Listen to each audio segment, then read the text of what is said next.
ni eneo la mto Luzuguma, kati ya mito inayounganisha kijiji hiki cha Mgaraganza na kijiji cha Kagongo ambacho ni makao makuu ya kata hiyo, na hatimaye kuelekea Kigoma mjini kwa shughuli za kiuchumi.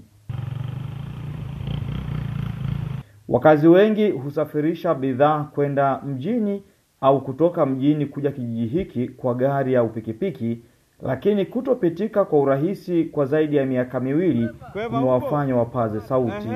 Na hasa hapa kubwa kinachosababisha wanajenga karavati, sio daraja. Masika kwa pananyesha mvua za nguvu. Kwa wanapoweka karavati maji yanajaa, na kishajaa yanachimbua. Kuna magari mengine yanakwama hapa, watu wanashindwa kupita. Wanasubiri paka gari litoke. Kweli hii daraja inatusumbua sana. Hapa ni ofisi ya wakala wa barabara za mjini na vijijini TARURA wilaya ya Kigoma, ambapo meneja mhandisi Elias Mtapima amekiri karavati moja kati ya mawili yaliyojengwa mwaka 2023 lilikumbwa na mvua, na kwamba wametenga karibu milioni 180 katika bajeti ijayo. La kwanza kabisa lilikuwa la mita 1.5 kwa mita 2. Ili lilopo ambalo limezungukwa na maji lilikuwa la mita 2 kwa mita 2.5.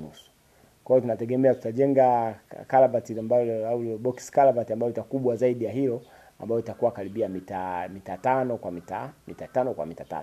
Wanasema kwenye miaka 90 kabla ya 2000 hivi kulikuwa kuna daraja kubwa ambalo linaelezwa lilikuwa na urefu wa zaidi ya mita 7 hadi 8 na lilisombwa na maji. Bado unaona itakuwa ni suluhisho la kudumu? Tunategemea kujenga kufanya protection.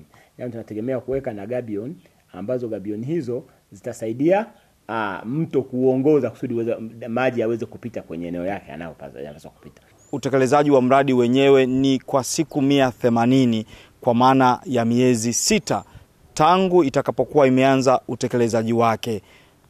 Jacob Ruviro, Azam News, Kigoma.